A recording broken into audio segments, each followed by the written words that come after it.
Hello again, ladies and gentlemen. Can we talk about Gem and the Holograms? Ah yes, welcome back. The Can We Talk About podcast here. Once again, your favorite podcast based on the misadventures of a pink lady and her girl band, I assume. We are Can We Talking About this week what may be, Kristen, I believe, the best episode in the series. It is, of course, from a series that we have been covering quite a bit, that neon nightmare, that pastel phantasm, that oh so frighteningly fashionable 80s cartoon air quotes classic, Gem and the Holograms. I never bluff. My name is Joe. I make secret pacts in the treehouse. I'm Kristen. And we are experiencing Gem and the Holograms via Shout Factory's Gem and the Holograms Truly Outrageous Complete Series Box Set, as well as the wonderful world of Netflix. Kristen, what are you Netflixing this week? I bought Fallout 4. Okay, good. How's that going for you? So, I have some issues with the storytelling so far. I'm not very far in, but the very first thing that happens, you wake up 200 years after you're cryogenically frozen and see your husband and or wife shot in the head, and your baby napped. Baby napped, yeah. Mm-hmm. And then I go to Preston Garvey and I'm hanging out with him a little bit, and they say, oh, there's power armor, so you can use the gun from that vertibird. And, like, the first thing that my soul survivor does is go, like, oh man, I am so horny for this plan. Which, considering it's been less than a day since she woke up and had to face the grim reality of total nuclear annihilation, there's some tonal issues. I have a big problem with Fallout 4 in general, just from the fact that, Kristen, you're going to find all the factions are fucking boring. All of them are really, I've heard. Really I don't like any of them. Mm-hmm. As for me, Kristen, I watched a great old thing last night on Netflix. I believe it's from the series American Experience on PBS about the Orson Welles War of the Worlds broadcast. Oh, nice. In the 30s, which was nice. The weird thing about it is, though, so they had, like, actors dressing up as people from the 30s and, like, reading witness accounts and shit, basically, like acting it out, but it was like all black and white, and it had film grain and shit, and had like a little like old TV like thing under it, and I was looking at it like they went through a lot of trouble to make it look old, but it's still, you could look at it and it's like, something doesn't look right here. This was filmed in like 2013. What's going on here? That's interesting. One of the podcasts that I like a lot, the medical history podcast Sawbones, did an episode on, I think it was something like PTSD, but from media. So, like, the ways that certain things throughout history have, like, just collectively freaked out a bunch of people in a way that it hasn't been normal. Yeah. Like, when The Exorcist came out, everyone, like, freaked the fuck out for a while because they'd never seen anything like that before. Yep. They talked about War of the Worlds, and they talked about Ghost Watch, which was a BBC broadcast from a couple years ago, which was all scripted, but they played as a live television program where a ghost ended up, like, killing a bunch of real newscasters on TV, and they had to go, like, we don't know what's happening, let's go to the phones! And that terrified a ton of people. Huh, that's interesting, the way that works. So, Kristen, this week, we're talking about Gem here. We're talking about, this is a podcast about a pink lady here, so, talking about Gem. This week we've got Out of the Past. I had said earlier in the podcast here that this might be the best episode of the series, and it got me to thinking a weird thing, Kristen. Looking back to the Kimtacular, I'm pretty sure I said Last Resorts is my favorite episode from season 1, if you can corroborate that. Uh-huh. Okay, good, because I wasn't sure, honestly. I think. And there were at least like 3 or 4 episodes this season that were better than Last Resorts. Yeah. So I'm finding it odd. Season 2 in general, it's a fucking roller coaster ride. I don't know what's going on with season 2, Kristen, because this episode's really good. Yeah, I was actually thinking as I was watching the episode last night, I hope we can make a decent episode out of this, because this is just kind of good. There's not a lot to make fun of in it, yeah. No. Well, it's a backstory episode, and we will get into that as it goes, so let's rev up that theme song here and get over to business. Into the past. Me and my friends are Gem girls. Gem is my name. Exciting adventure, fashion, and fame. Once you're a Gem girl, you're never the same. Come on and be a Gem girl. Gem is my name. Me and my friends are Gem girls. Gem is my name. Truly outrageous, that's a Gem girl. Glamour, fashion, and fame. Exciting adventure, fashion, and fame. Once you're a Gem girl, you're never the same. Come on and be a Gem girl. Gem is my name. Gem. We start off, Kristen, this episode was written by Michael Charles Hill, who is, Michael again... Cera. Michael Cera Hill, who is again from the camp of writers of 80s Hasbro cartoons, as well as a producer for some episodes of G.I. Joe and Transformers. I recognize Transformers episodes he produced, the multi-part Return of Optimus Prime and the Rebirth, which were the last... Okay, so the Return of Optimus Prime was the end of Season 3, and... Was that after the movie? That was after the movie, yes, where basically Hasbro was like, oh no, we shouldn't have killed Optimus, oh fuck. We made a mistake, people don't like Hot Rod as much. And the Rebirth was Season 4. I say Season 4 in kind of like quotes because the Rebirth was a 3-part episode that was the only episodes of Season 4. All of Season 4. He produced all of Season 4 of Transformers. Wow. Again, not really seeing the logic of like, hey, let's get this outlier to do this super lore-heavy episode. Yeah, again, I could have sworn, like, Christy Marks or Roger Slifer is somebody who's, like, good for it, but Michael Charles Hill wrote a damn good episode here, I think. He did. What happened? We start in the attic of Starlight Mansion here. Kimber is sweeping and coughing, and she's like, when are we gonna be done? Chores. Isn't this what we have a kitchen wench for? And orphans? Jerica said that they promised Mrs. Bailey, as if Mrs. Bailey has any fucking... She threatened to jump off the building if they didn't clean the roof. I'm gonna go free jumping in like one of those squirrel wingsuits. And Jerica's like, no, don't do that. What do we need to do to not have you do that? Sweep the attic. All right, cool. We're good. Fine. They give up partway through this, so I hope Mrs. Bailey wasn't expecting much. Jerica notices like a giant-ass treasure chest looking thing and takes a peek being like, I've never seen this before. What the hell? What is it with, I guess, cartoons specifically, less other media that thinks people literally just have, like, treasure chests? Like, chests are a thing. Hope chests are a thing. What the hell is this pirate shit? Kristen, this is the second episode now where effects from a parent have been found in the attic of the same building, by the way. Did you guys look through any of this? That wasn't the original Starlight Mansion. I can at least say now, because we find that later in the episode Eric like stole a bunch of shit from Starlight Music, maybe Emmett had this thing in Starlight Music and they moved it to the house here. Maybe, but someone had to move it, so theoretically someone should have seen it at some point. But as we know, Gem and the Holograms do not do their own labor. Ashley carried it all up there by herself and was just like, what is this shit? That's how she got so strong. She opens it up, and it's full of a bunch of stuff, a bunch of personal, again, affectations of Jackie Benton here, full of sheet music, and for some reason, Emmett Benton's diary, and a hat, I'm pretty sure, as well was in there. So Emmett Benton put his own diary into Jackie's stuff? That's what it sounds like.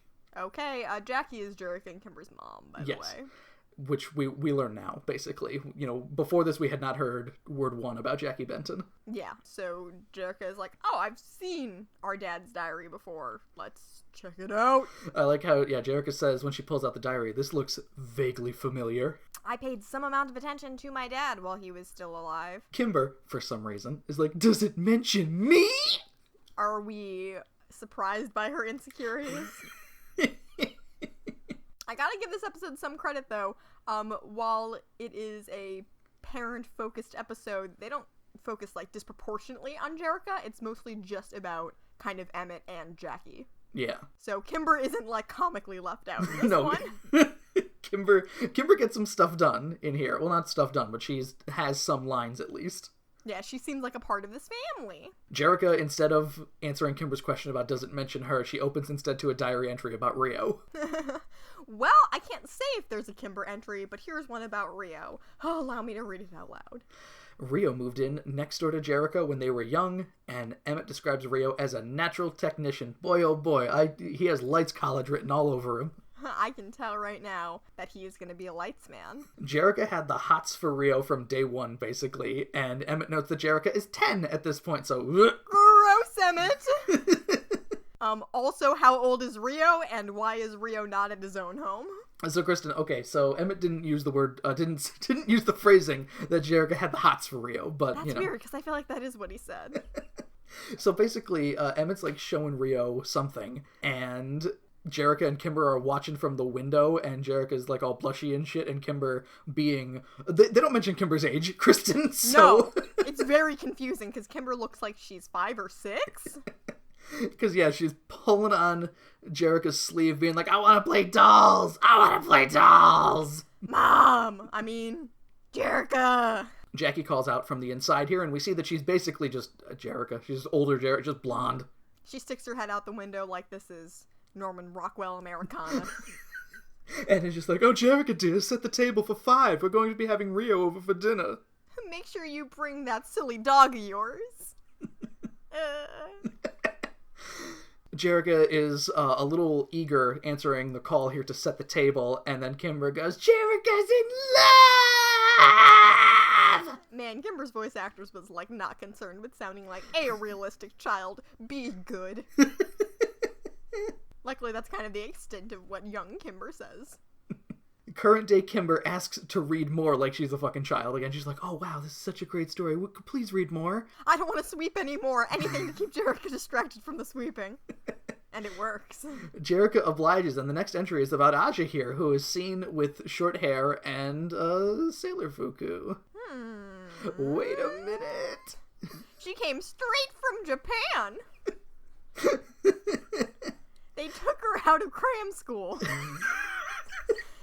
And dropped her off right in front of Jerica's house. I mean, okay, so the way that this is framed is, okay, so they're all orphans already, right? Before they get to... Yeah, they make it explicitly clear in this episode. They're like, foster girls, we mean orphans. Like, we say orphans all the time when typically the cartoon will say foster girls and things like that. Jackie Benton later says very directly, they don't have parents. So, I don't know, maybe it's just like the Sailor Fuku is like a something from Aja's parents? It seems weird because, I mean, obviously they don't mention Aja and Shayna's parents at all, so is it like a Bonnie thing where they, like, died when they were too young to kind of remember, or, I don't know, it's kind of, I mean, that's the thing, we don't have a concrete, like, direction where we can point, so, the Sailor Fuku she just has because it's like, Asian, whatever. Yep. Yet they make no effort to make it seem like she is... Did she come from Japan? Did she come from somewhere else? From the sound of the dates, it's been a year as well since the last entry, and Kimber is still sporting the same look as she did a year ago, and she's also still a pissy child because she's like, why is the blue-haired woman living here? She doesn't fit the blonde and pink aesthetic we have going on. Where did Kimber's hair color come from? The milkman. Oh no! Jackie, no. why? Why? Jackie, why'd you do it? But you know what? You gotta stay together for the kids sometimes. Emmett Benton is a forgiving man. Jackie sits them down here, basically, and just basically explains that she herself was a foster girl once, and she never had the love of family, but now that she has one, she wants to share that love with the orphans. Hey, there we go. A, like, 2-sentence justification that makes perfect sense for why, at first in the series that we knew of, Emmett Benton and then Jerica took on Starlight Foundation. Right, exactly. No, it makes a ton of sense, which is, Kristen, there's, like, nothing dumb in this episode in terms of the backstory. It all makes sense. It's so weird. It's so unlike the series. It's like a fresh breath of air of just, ow! All right. We move to the next diary entry. Jackie is going back to her musical career, so Emmett, presumably on a whim, just creates Starlight music. Yep. We have the kind of money for that. The only thing that is missing in this episode, Kristen, other than Kimber's age, is the fact that we don't know what Emmett really does. He manages. He's both like a music manager mogul man, producer man, and like a super scientist man. And the owner of a nonprofit. He's super dead. He also, sets up the Starlight Foundation, so the money from the music can go right into his pocket. I mean to help the girls. I mean into his pocket. He sets up Starlight Foundation before they even get any more girls. So they're like, shit, we need a new girl. Get a new girl! So they grab the first girl they can find. In November, Shayna shows up. Your parents are dead. What? Come with me! We'll save you. And that's how Shayna comes to Starlight House. In November, Shayna shows up here, and that's all we get, basically, of just, the diary entry is very quickly, it's November, Shayna's here. Cool. And then we move right on to, and Jerica's having Rio problems. Emmett Benton's penthouse editorial about Jerica and Rio's hot summer romance. Jerica's trying very hard to get Rio's attention here, but he's spending too much time with that damn gearhead Aja here in, like, short overalls that look really weird. Man, they could have very easily written a thing where when they were kids, there was a childhood rivalry between Aja and Jerica for Rio. But they didn't. Thanks, Michael Cera. I'm actually glad that they didn't, because that would be stupid. It would. Emmett says that Shanna isn't adjusting too well, and she's just kind of like hugging her knees under a tree outside as like Kimber runs by. You know, the funny thing that we don't get too deep into through the episode is that it turns out that Shanna's parents died playing ping pong on the back of a flatbed truck. So it's a lot like when Laura got addicted to drugs and Alone Again. Thank goodness there wasn't a fucking Bobby Bailey or whomever. Thank God drugs didn't exist yet. It wasn't Bobby Bailey. Why can't I remember? Bobby Braddock was his name. Yes. Remember, he was Bobby Bailey's son. Jerrica goes to ask Jackie how she can get Rio to like him, and Jackie gives the very mom answer of, I think Rio likes you plenty. But Jerrica's like, but he doesn't pay attention to me. And then Jackie's like, you gotta stop chasing Rio. Give some of that attention to Shanna instead, but don't kiss her unless you really need to. You have to look for the cues to see if that's where this is going. Then you go in for the kill, but be certain first. Jerrica goes to bring Shanna some lunch, I guess. And some kisses. And some kisses, some lunch and kisses.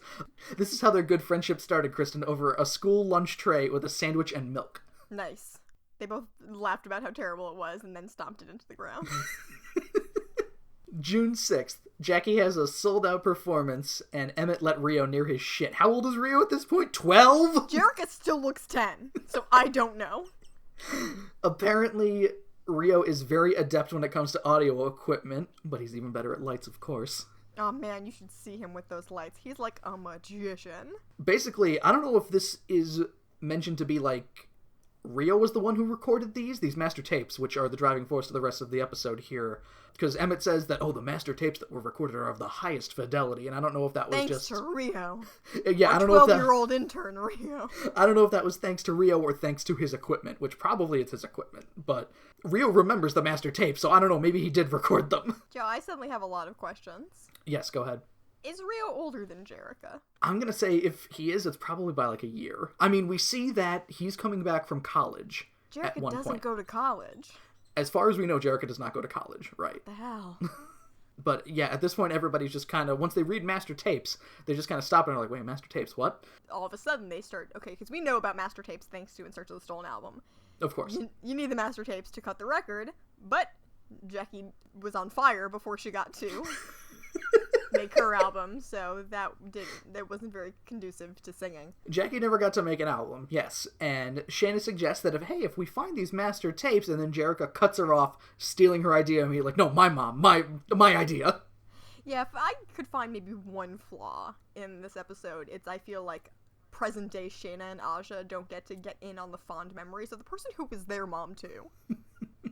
Not really, no, which, I mean, again, I'll take what I could get, so... Yeah, like, again, that's kind of nitpicky. The fact that we see young Aja and Shanna and young Leela and young Blender is, like, fucking crazy to me. So basically, yes, Jerrica decides here, that they're going to make a commemorative album for Jackie. A tribute. And I know Lindsay would love to have Jem and the Holograms do a preview of the material on her show. Oh, you said the magic words, Jerrica. You said Lindsay and Jem, and then all of a sudden, Lindsay fucking, like a missile, fires through the top of the roof of Starlight Mansion, and then just, like, is panting, like, breathing so heavy, like, her face is completely red, just, like, stands up, punches Kimber in the face before kissing her on the lips, and then shoves money down Jerrica's throat. You guys are my favorite customers. We fade to Lindsay's show. She introduces Jem and Company doing a song of Jackie's here, a preview of the material on the album. She somehow makes it through the introduction despite her earth-shattering orgasm. Just cash register noises and climaxes. That's all Lindsay is around. Yup, that's exactly how I would describe Lindsay. Do you think Christy Marks would be disappointed in us? For turning Lindsay into a shameless shill for Jem and the Holograms? Yeah, I think we've ruined Lindsay. I mean, she doesn't have a lot going for her otherwise. That's true. If anything, we're making her much more interesting. Song number 1 of the evening, First Love. We find out here that Jackie Benton's songwriting ability was on par with Kimber's. Kristen, I have a bit of a problem here. So, well, there's actually 2 things. The first is, the song feels like it loses a little bit of its impact. Now, again, this is, what is this, dramatic irony? Where we know that Jem is Jerrica, But on the surface level, Jem doing a Jackie Benton song just seems like, oh, isn't that their keyboard player's mom? Well, she was famous and all, so... How famous was Jackie without cutting an album, though? Did she do, like, a single? Like, I don't even know. We don't really get the extent of Jackie's musical career, either. Well, she here. played a bunch of sold-out shows, had to travel, it seems like, fairly decently A good amount, do yeah. shows, and when they finally do release the record later in the episode, there was, like, lines around the block to get it. True. So, alright, fair enough. But yeah, okay, I could see that. It still seems like it'd be better if people knew that it's Jerrica doing it, too. Well, Jem is also the top billing band on Jerrica Benton's label. True. Fair enough. I don't know. It's kind of weird. Also, when they start playing the song here, Lindsay mentions that it's a song from the 70s, but it sounds like it's a song from the 50s. Sure.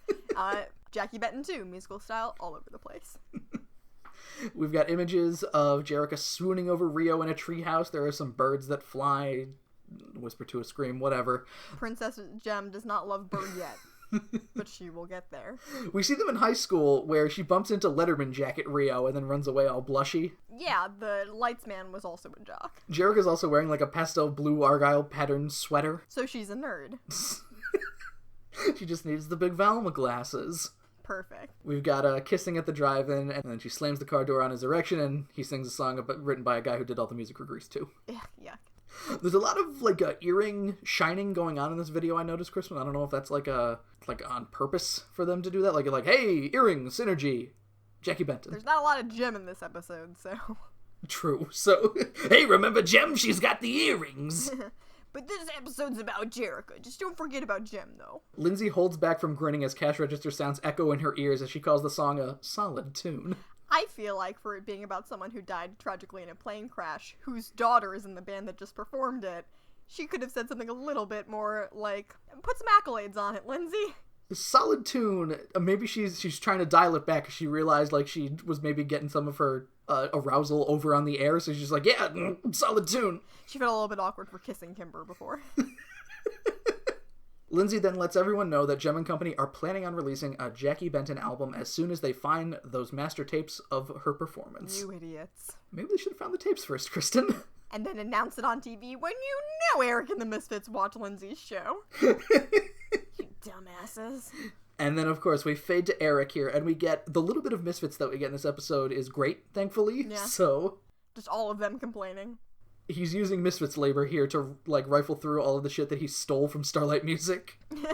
Perfect. And he says that the things that he pilfered, I don't remember what word he used, it was basically stole. The stuff that he stole from Starlight Music when he left, and then Roxy is so kind to mention that he got fired. Yeah, left makes it sound like you had a choice and didn't fuck up our Battle of the Bands, Eric. Pizzazz then complains about how much longer they're going to have to look, and apparently Eric is checking to see if they have the master tapes here, and... Roxy again. Roxy is so fucking snappy in this episode. Bringing the fire. Where she's just like, who cares about a bunch of old songs from some hippie? The only thing she was missing was some dead hippie. It should have been some dead hippie. Maybe that was too extreme. Jetta calls it a bloody waste of time in exactly that accent. And 1 second later, Eric pulls it out of a box and is just like, oh, I found them. They're here. Eric says that with these master tapes, he's gonna get his final revenge. He will roar rampage and get bloody satisfaction. He's gonna kill Jerrica Benton.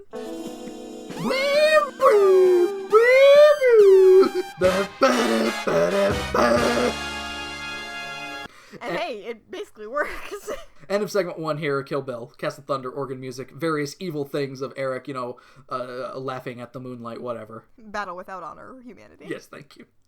You're welcome. Segment 2 starts. The holograms can't find the tapes at all, and Kimber, for some reason, I mean, I understand that this is in order for them to get to the backstory parts more, but the ways that they go back to the diary here when they probably should be looking for the tapes it's a bit of a stretch. Kimber just doesn't want to work. That's a good way to look at it, too. Distract Jerrica with the diary. Kimber wonders if there's a clue in Emmett's diary, so they open it back. A map or something. They open it back up here. August 13th. Kimber's in heaven. Oh my god, Kimber's dead. And replaced with a lookalike. Kimber is also a ghost. Kimber died and was replaced by a lookalike. They brought in an orphan younger than her, Leela. You remember Leela, Kristen, right? Yeah. Right? Yes. Right? Back the fuck off. I remember she won a race in a music video. and she makes an impression, I think. I think so. Anyway, a kid who and Kimber still looks like she's like 7. How much older is Kimber than these orphans who are still children in the present? She might be the only orphan Leela would be among the Starlight Girls who doesn't like have a nickname for us or anything, now that I think about it. She doesn't have anything. Trying to remember as I was thinking. Chrissy is the oldest, right? No, Leela's the oldest here. Oh, Leela is the oldest. I think so. Judging by when we see Blender later, she's definitely younger than Leela. Okay. September 5th. Next entry here. Jackie led a secret girl club ritual in the treehouse where they're all holding hands and they solemnly swear to be the bestest friends forever and ever. Amen. Our Father, who art in heaven, best friends forever. Hallowed be thy lemonade. Yeah! That's my favorite part. I want to do a devil summoning ritual in the treehouse if it gets me some lemonade. And then they all have to cut their palms. Jackie then makes sure to add in that nothing should interfere with this friendship, even boys. And Derek goes, even boys, which is fine because Rio doesn't like Asha anyway. I was going to make a joke about one of them like holding a knife behind their back here, but if anyone's going to do that, it's Kimber, and she's like 2 years old, and so the friendship between Aja, Shayna, and Jerica is pure! Yeah, worth mentioning. Kimber's not allowed to be in this best friend ritual, which is why she's such a loose cannon, I guess. She's too busy playing badminton with Leela. And she ain't got no time for friendship. She has to wreck this little kid. Only the strong survive. Now you're the kid's sister, and she pushes her down in the sand. Eat the dirt! All the girls hug, and the pact is sealed with some ice-cold lemonade. Hell yes. January 31st. Jackie is heading off to play with the band again, and Jerica is not taking this very well. Why do you have to go away all the time? Jackie tries to be a reasonable adult with what I would assume to be teenaged Jerica at this point, and for some reason, Jerica's like, if you loved me, you wouldn't go. So, unfortunately, Jerica is at an age where she doesn't understand how careers work. Jackie asks for a hug and a kiss, and Jerica's just like, no, stop it. Jackie goes, we'll talk when I get back. She should have known this wasn't going to happen because, for some reason, this airport thinks, well, it's raining and thundering. Let's let the planes go. Jerica looks pissy as Jackie gets up on the plane here. It's all, raining and thundering, and they're looking at each other, and Jerica's just Jackie's still like, out in the rain on the tarmac. Such a fucking sourpuss. And there it is. Plane crash. This is the reason why we thought this episode was called The Day the Music Died. You thought that, Kristen. Okay, why I thought that. The plane crash must have been, like, right out of the gate, too, because everyone's watching from, like, behind, a police barricade, and here's where we see, yes, very young Blender is with them. Oh, yeah, let's bring all the kids to the death site. A rescue worker comes over to deliver the bad news, and Kristen is voiced by Charlie Adler, so fuck, it was Eric all along! He conquered the storms. God damn it, Eric, is there no low to which you won't stoop? Controlling nature. Ah, you motherfucker. Everyone cries. Emmett takes it particularly badly, as he should, where he just he gets the news and just, like, drops to his knees and shit. And as they fade back to reality, Jerica's just kind of like, oh my god, I was a real bitch. What happened? Jesus Christ. And Kimber's like, shit, I just wanted to not look for the stuff anymore. Now I have to do emotional labor for my sister. And then Kimber, of all people, is like, feeling guilty now won't change anything. I learned a lot from my outburst about our dead dad. Don't ride any horses, okay? Now Jerica has the added bonus of needing these tapes to make up for what she had done to Jackie before her untimely death. Well, the tapes are one of the things that they're going to need, including other things from the chest, to put around a pentagram in order to summon Jackie from the dead. What are they going to trade? Are they going to trade Kimber. one of the orphans? Nah, just pop Kimber in there. Just be like, Kimber, can you stand in the circle? What? Ah! And she's gone, and Jem is like, yes, my dark deed. And then Jackie arrives, but her hair is like Kimber colored, and oh, no! she retains some of Kimber's personality. Shit, this turned into a horror movie. Next entry from Emmett. He's in a pretty rough spot. It's a week later after Jackie's death, and he says that life has no meaning without Jackie. Your dad had depression. Here come the girls, and they're just like, Dad, we can cook and we can clean and we can do everything that Jackie did. And then Aja, like, breaks through the line here and is just, like, on her knees begging, please don't send me away. Oh, God, I can't go back. Emmett was, like, in so much shock that he didn't have time to communicate that he wasn't going to throw out all the foster kids. Emmett would never do such a thing. They're the finest girls a father could ask for. Except Leela and Blender aren't here, so off the record, Blender's kind of a weirdo. I don't even know her real name. She calls herself Blender. And you know why? Blender. I was going to say because she's clairvoyant and knew she would have an incident with the blender that would be very formative for her. That's why they took her in, Kristen, because none of the orphanages wanted a fucking psychic child. I hate that Bonnie isn't in this episode. She's too young. Suddenly, Emmett has a reason to live again 2 seconds later. Nice, I got over that really quickly. Next entry, Emmett has an idea to link music with holographic images. So this reminds me of in Parks and Rec when Ben loses his job and is doing the stop motion and he holds up the clay figure and said, "Could a depressed person make this?" That's basically what Emmett is doing. So Emmett puts on his lab coat and he's getting to work. I'll work my sadness away. Emmett's idea is basically we're going to have holographic concerts in people's homes. So basically he's at, I guess, I'm assuming what the natural conclusion of like the Miku concerts are, or like the Tupac hologram. Yeah, so he was onto something. Pretty ahead of his time here. Yeah. Unfortunately, he made it entirely too powerful. Emmett basically went on an orphan shopping spree in the following months as we see Fill the mom void with orphans. Deirdre, Headband, Chrissy, and the Bears Are Silly Orphan. I'm pretty sure this is all of them all burst into the room here, even though the Bears Are Silly Orphan seemed pretty young, like almost Bonnie young. Yeah. So it might be a different one. So Emmett doesn't lock his weird workshop door where there's probably sharp things with electrical charges hanging out, but the kids run in, Rio and Jericho are like, "Oh, we'll wrangle these orphans, no problem." And it's clear that Rio and Jericho are an item at this point. Emmett's happy about that because Rio can pay attention to Jericho while he works on Computer Mom. Nice. Joe, I have a lot of questions suddenly. Please. Is Rio still their neighbor? Should be, I would assume. I think. At the beginning of that series, did Rio's parents still live in that house? I'm assuming no, because it seemed like Rio had a bit of a trek to get to the old Starlight Mansion in the first episode. He didn't make it seem like he was coming from close by. Right, exactly. He didn't walk, he drove there. I would like to know more about Rio's parents. They live in Mulberry now. Oh, nice. Town of parents everywhere. All the parents live in Mulberry. That's where parents go when they die. Next entry. Emmett is making breakthroughs in hologram technology. Nice, worded exactly like that. He needs some privacy for the tasks ahead, however. Ew. He was working on Synergy this entire time, and the holograms never noticed. And when we had just seen in a scene here, a bunch of orphans running roughshod into the fucking, into the room here, and Jericho and Rio, oh, we gotta get the orphans out, and they didn't notice the big old fucking stupid machine at the other end of the room. No one asked what Emmett was doing? At, the partially completed Synergy, nobody was like, what is that? Dad, what is that? Their observational skills were lacking. No mention of the tapes, however. Because that was a dumb suggestion to start with, Kimber. So we fade to Jericho doing some Starlight Mansion work here when she gets a call from Eric, and he reveals at this one, he again lays it all on the table. I have the tapes, and I'm cool million. He says a cool million! I'm pointing a gun at the tapes. A cool million is the price to pay, and Jericho's like, we don't have that kind of money, so Eric's like, well, you give me Starlight Music then, how about that? I'm glad they set a deadline, because my first thought was, hold a benefit concert. Also, get a lawyer! Those belong to you!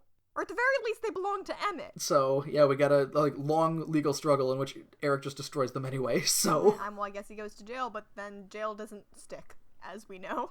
Jericho refuses the controlling share of Starlight Music as well, so Eric gives her until 8 p.m. tonight when, Kristen, it's very dark outside, so maybe it's past midnight? So the next day.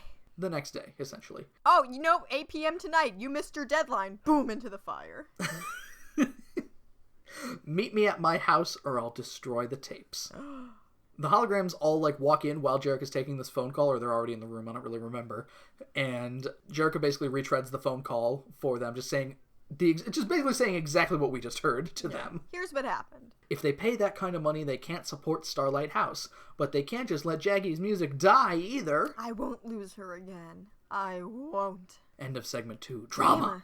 Ooh, drama. Dramamine. Segment 3 starts, and Kimber is like, we need to find a way to deal with Eric. Let's read the diary! Kimber, you need to cool the fuck down on this diary. May 6th.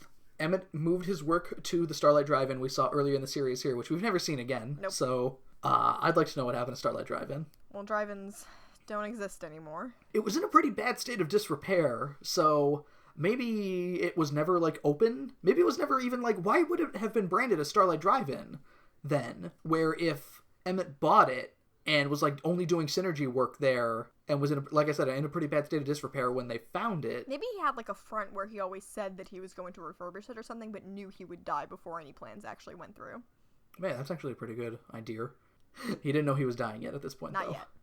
but he has to patent all the information here, all the hologram tech, before kind of, like, releasing this on the world, so that's why it needs to be kept a secret. Okay, hey, that makes sense. In the next entry here, he needs to hire someone to take care of Starlight Music because we see in, like, the animation here, there's, like, 4 people all hounding him, and he's just like, fuck. They say the niche will inherit. You know the book doesn't lie.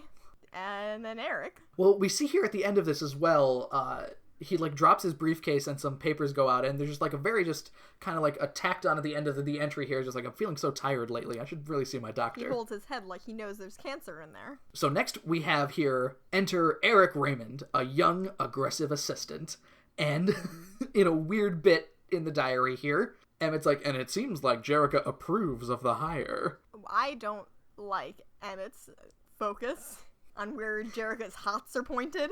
Jerica's also only 17 at this time. Yep. Please stop. You need to be 18 to feel a devil presence in someone, I guess. I guess so. Back in reality, Ray is straight up mocking Jerica for ever thinking that Eric was desirable.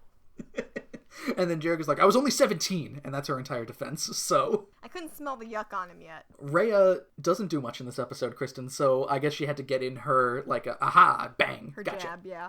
Kimber is loving this. She says, it gets worse. Listen to those. Rhea was home from, and I put 3 air quotes around this, engineering school. ITT Tech. For the summer to come by and see Jerica. So Eric was there hanging out, and Emmett writes, Jerica had this silly idea to use Eric to make Rio jealous, because Jerica was jealous of college. Who's this new woman in your life? And what's her name? College? What is that? What nationality is that? She French fuck you. For some reason, yes, Jerica is just like, she like clings to Eric's arm and is just like, oh, this is Rio, a friend of mine. As if their lips did not kiss on each other, full mouth. Rio was wearing his like his frumpy ass gray jacket at this point, so he's full Rio at this point. Oh yeah, he is becoming that kid. Eric says he has a nice car. Rio drove up in a shitty blue Volkswagen Beetle, and Eric has a very clear sports car there, so... Rio's like, thanks. Yeah, Rio gives a very dismissive and flat thanks. So, Rio also, at this point, basically passive-aggressives all over Jerica, and is just like, alright, well, see you around, whenever that may be. I guess. Man, he always had a short fuse, huh?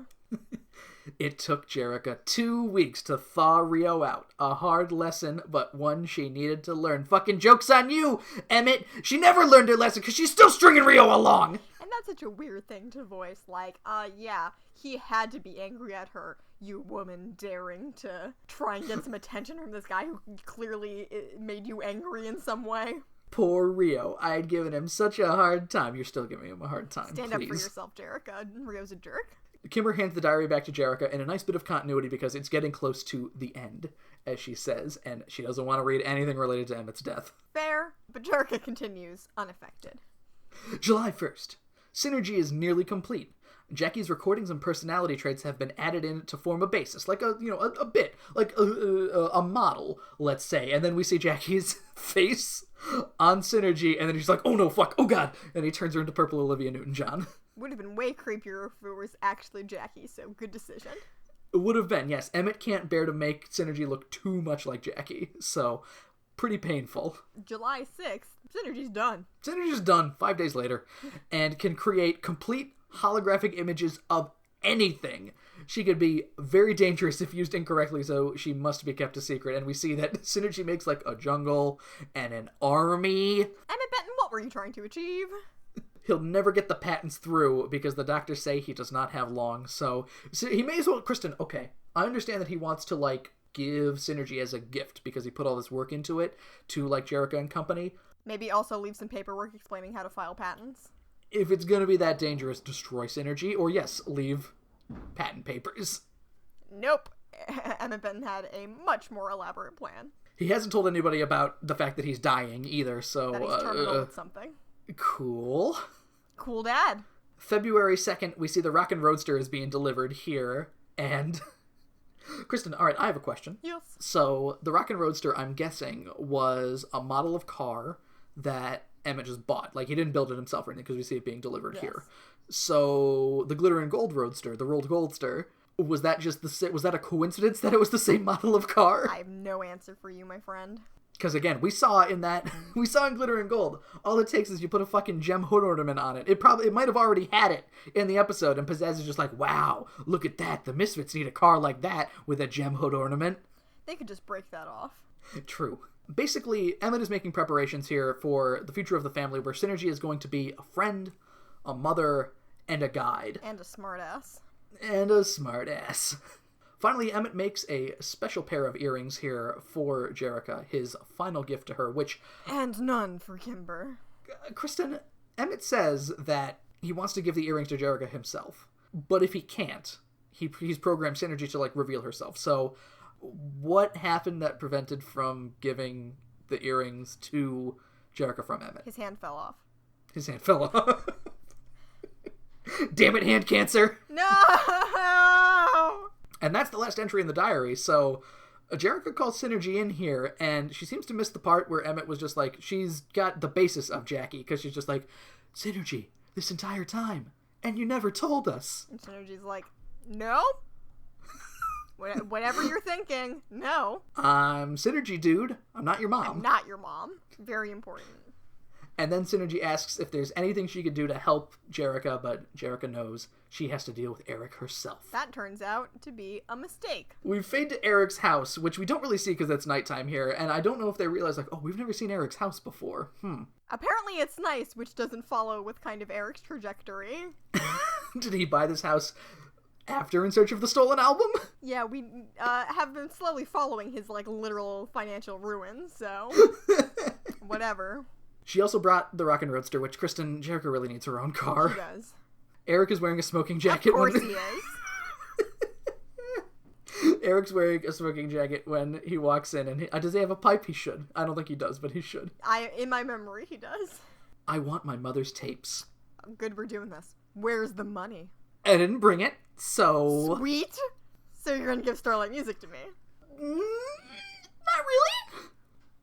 Jerrica came to appeal to Eric's human side. A mistake. Because the tapes mean so much to Jerrica. So, Eric, understandably, devil that he is like, alright, okay, wait a minute, let me make sure I got this right here. So, you don't have the $1 million. You don't have any kind of paper signing over controlling interest of Starlight Music to me. And you think that I can give you these tapes out of the goodness of my heart. And Jerrica. The most unsure Jerrica's ever been in the series, where she's just like, yes? Yes! That is what what are you thinking?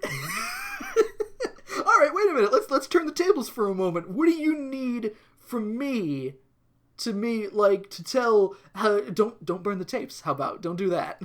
What she should have done is immediately positioned her body in front of the fireplace in a defensive maneuver. Eric says, Jerrica, I thought you ought to know me better at this point. I'm an asshole. I never bluff. So, Eric reveals at this point he is more devil than human as he grabs the master tapes and tosses them into his fireplace. So we see the actual tapes start to curl up and melt away in an instant. Kristen, acetate burns very quickly. Yes, so I believe it. Jerrica had no chance of getting that shit out of there. And yet she kneels down in front of the fireplace and, kind of reaches her hand toward it, and goes, Mom! Jerrica is distraught, and Eric gets an open palm slap for his troubles, which should have kicked him in the dick, first of all. But Both at the same time. She has Double 2 hands action. and 2 feet. A sweet jumping dick kick, drop kick, open palm double hand slap. And then a suplex. Into the fire. Back at Starlight Mansion, Jerrica is just like, oh, fuck, I ruined everything. She did. That's true. The holograms don't really seem too perturbed by this development, or maybe they're just supporting Jerrica. They're Kimber is like, oh, well, Eric's a sleaze. That's the worst thing that happens. Yes, they probably should be mad at Eric, and the worst thing Kimber does is call him a sleaze when, in most other episodes, Kimber would be like, what? And then fucking, get in the Rockin' Roadster herself and go strangle Eric. She will drive straight through the front of Eric's house and then rain hell down upon his household. I guess at this point, Kimber's just happy they don't have to do any more labor involving the Jackie Lee Benton tapes. Mrs. Bailey is standing in the attic with the broom like, I thought I told these bitches to do this. And Kimber's like, sorry, we're having a family crisis. I gotta do everything around here. Sorry, Miss Bailey. All that vacation time, gone. Gone. She used all her PTO. Now she can't fly in squirrel suit anymore. Sad. Oh, but fuck off, Jerica, because there might actually be a way to get the master tapes. So yeah, basically, the reason that the holograms aren't terribly, bothered by all of this is the fact that they might have a way to get the tapes, because they point to the diary entry where it says that Synergy was uploaded with Jackie's recordings and personality traits and shit, and basically they go, so what recordings were there other than the master tapes? And Jerica's like, oh, cool, so we could just go, right into, Control F on Synergy and be like, Jackie Benton, song. Nope. And... what are we gonna do then? Because it turns out, because this is the way computers work, Emmett buried the master tape recordings so deep that even Synergy doesn't know if they're there. So, Aja's gonna try to get them, being the computer whiz that she is, mechanic that she is. This episode finally established that. Yes, which is good. We've been waiting. We saw before that basically the extent of it was, in the flashbacks at least, Aja was like, oh, she's a tomboy, and was seen, working on a bicycle with Rio, where here she actually gets on, a mechanic, backslidey thing, and gets under Synergy and, has a ratchet. And... Mm-hmm. She solders some things, assumedly. Yeah. Basically, though, it's a bit of a risk because only Emmett knows how Synergy works. Again, didn't leave a manual for Synergy. Nope, didn't have time to write one with the hand cancer. So, Aja might accidentally delete System 32 and fuck Synergy up forever. It's worth the risk. Jerica thinks it's worth the risk, so she trusts the mechanic with her computer. Go for it. So yeah, Aja slides underneath Synergy, and what I thought happened here at first is she kind of grabs a thing and just takes it out. And I thought, oh, that was easy. They're there. You see, I thought you were going to go full car on that one and go, she slides under and, snips a thing and gets sprayed with oil. No, not quite, though I would totally believe that Synergy is full of weird fluids. So it turns out the piece that she's taking out, she is plugging it into a DOS computer. An old Paso Con there, just looking into it, just soldering shit. And the holograms, I guess, just, fall asleep on each other. On the floor. On the floor, yes, because they're all kind of, piled on top of each other. And then, I don't know if Rhea wakes up first, but somebody's like, oh, I must have fallen asleep. And Aja, who sounds, not tired so much as just, kind of dead, is like, I think I did it. So, exasperated, yeah. Yeah, just look. How's this looking? They wake up just as soon as Aja finished accessing the deepest, most secret part of Synergy's memory, and she finds what looks like song titles, and Jerica's like, ooh, try the one called Starlight. It turns out it's a centerfold spread. And they find naughty pictures of Jackie. Oh no. Oh, Emmett, sad. what were you doing? Oh, Emmett. He was a photographer in his spare time, too. Now they're both in the wrong. Some lyrics appear on the screen, and we get song number 2 of the evening, which we will play for you right now. Starlight. Is the message that I send from beyond. Starlight is for always, even when I'm gone. To starlight, to shimmer on and I won't desert you. Starlight's always there.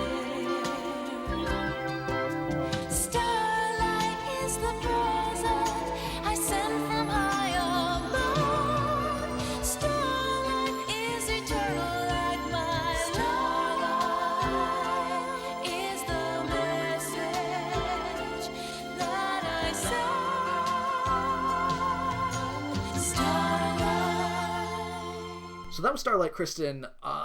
It's nice to have a song by someone who's not Gem in the Holograms. Yeah. I have to go find out who that voice actress is. So yep, you gotta find somebody who's not Britta Phillips, so have fun with that. I will. So we have that basically, I don't know what's going on here where, so they had the lyrics, and they're all kind of watching the performance of Jackie here, reading the lyrics is all making them have a fever dream at the same time of seeing Jackie perform. A collective flashback. A collective flashback, yes, where we have things like Jackie giving a doll to Shayna as she tucks her in, and which, Kristen, Shayna seems like the oldest hologram in general. I think we've established that. And Shayna looks a little too old to be tucked in with a doll. Joe, in this here. I can tell you, as a lifelong and professional woman, you never get too old for that. We get a shot of Rhea in all of this too, and boy, she must feel like a fucking fish out of water in this episode. She's like, oh, I like my mom too. And the song ends because it's mostly just the imagery is basically Jackie singing, and it ends with Jerica going, "I love you too, Mom." And Kimber's like, you were fine, I was young. I like Dad better, so... I like Dad better, if I'm being honest. You make really shitty sandwiches, and, you give me milk, and I'm lactose intolerant, so I really don't appreciate that, and I wish you'd learn after, 7 or 8 years of my life. God, Mom! Ugh! It's like how Dad can never remember that I don't like sloppy joes. We fade to Jackie's album, It Has Been Made, and we see Discovery Records as well, so another callback to Glitter and Gold. Wow. Cool. And we confirmed, Kristen, which I believe I refuted in the Glitter and Gold episode, that it is indeed Discovery. I can't remember. You said that it was, Discovery, disc, and I was like, what? I don't think so. And I'm pretty sure I looked at it, I still think it is. It is. Well, I mean, it is, because we see in this episode. So No. I am, again... Old me was wrong. Cut to a party. Rio is wearing his Don Johnson white jacket here. Nice. And he asks Jerica, where the heck did you find those tapes? And since Jerica has a very long line of dialogue that she says here, and they're just talking to each other, the animators decided for some reason that they wanted to have her do a little circle around Rio while she was talking. Let's just say they were in the care of a very old and dear friend who wishes to remain very anonymous. Why do you keep secrets from me? No, Rio's just kind of like, oh no, okay. Yep, so he's like, I don't know why I bothered asking. Jerica also apologizes to Rio about what she tried to pull with Eric all those years ago. I don't know why she would willingly bring that up unless she was, super into public self-flagellation. Well, it's something they could laugh about, because Rio's just like, I forgot all about that, and then he throws his drink on Jerica, and they leave. We're breaking up. Rio realizes that, least of anyone on the planet, he will never lose Jerica to Eric Raymond. If anything, he will lose Jerica by his own hand. There's probably a -% chance of Eric actually getting Jerica, which makes it a positive at that point, right? Which means that he's the most likely candidate? Oh, dip. Jerica says that he'll never lose her to anyone else. And then they kiss. What about Jem? Hey Jerica. What about Jem? You already lost him. By your own hand. The holograms all have a toast with lemonade to friendship. Kimber's like, what's this? I don't get it. Rhea's like, what's this? I don't get it. The 2 pink hairs were left out. And that's the end. That was Out of the Past, which Kristen, I think, did a pretty good job of putting these girl band characters into perspective. It was a good episode. None of it was dumb. All of it made sense. The best in order to make fun of this, we had to make up hand cancer. We had to use cancer as comedy. Oh my god. Oh no. Is that... I don't know. I feel like all that seal murder was worse. We have, stuff like where Eric came into the picture. We got backstory with Jerica and Rio. We got Emmett making synergy. It all worked. It's again, the show didn't really tell us what Emmett, had as a career, but I don't think that's really that important. He's just dad. Yeah, he's dad. Science genius, businessman who made an aspiring singer, dad. In that order. Dad last. And we also had the little nods to, Father's Day with Kimber being like, ooh, death. Ooh, no thanks. This was primarily, I would say, if you had to pin it down, a Jerica episode, and I liked it and was invested. Yeah, no, and considering what the hell? You hate Jerica, Kristen, I hate her so much. I don't know what was going on with, the way Aja was, hacking synergy or, doing whatever she was doing there, but I'm not going through files. I'm not going to worry about it. Yeah, she found it when she realized, wait a minute, Control F. Oh, shit! This changes everything! But overall, a very good episode with very few... I mean, obviously, we have episodes that were more entertaining, I'd say. Mm-hmm. But were, stupid entertaining. The Fan is great because it's so goddamn stupid. Yes. The scene of Eric throwing the master tapes into the fire is definitely on YouTube. I highly suggest going and finding it. It is wonderful because it showcases just how much of a goddamn monster Eric Raymond is. It's amazing. Now's the point in the evening where we'll list off all of the fun contact things where you can find us. You can follow us on the Twitter machine at CWTAPod. You can follow me at Octopus. That's AWKTAPUS. You can follow me at FunnyGirlTM, like trademark. You can find us on the iTunes, on the SoundCloud, on the Stitcher Radio, on the YouTube. Leave a rating, give a review, do whatever you feel like. You can also drop us a line, cwtapod@gmail.com, where you can tell us your very own Purple Robot Mom, what she looks like if she's Olivia Newton-John, or if she's Michelle Pfeiffer, perhaps. If she's Purple Olivia Newton, Michelle Pfeiffer, John, Grease 2. Supercomputer. Supercomputer. Perfect. Or the best way to dispose of priceless master tapes. Obviously, it's the fire. Fire. Yeah, fire. Pass the tape and all that. Yep. Next week, Kristen, we are getting into the end game of Season 2. We have just 2 episodes left, and it is part 1 of the story, Hollywood Gem. I feel like this involves Gem winning an Oscar. I believe so, yes. Okay, like, Starbright ends up nominated for an Oscar, but there's also a thing about her and Sean Harrison in another movie, I think? Or not another movie, in a movie together. Sean Harrison's a singer, isn't he? Yes. I don't remember. I know Jeff becomes suicidal. But not like Mink suicidal? Or Mink suicidal? No, he becomes professional-based suicidal. He starts doing wild stunts without safety nets and shit. Oh, Evel Knievel. Yes. Okay. So we've got Sean Harrison back, we've got Jeff Stuntman back, which we haven't seen... We saw Sean Harrison in Scandal, didn't we? Yes. Okay, and Jeff Stuntman, the last time we saw him was beaten up photographer man in Glitter and Gold. Yes, so we're really drawn on our memories here. So, join us for that. It's going to be a wild damn ride, and Kimber is going to be a wild damn bride. Here comes Gem, Hollywood Gem. Brimber! Brimber! For the Can't We Talk About podcast, my name is Joe. I am Kristen. And join us next week for Hollywood Gem. Hey, look, it's Gem, Hollywood Gem, Part 1. Checks in the mail.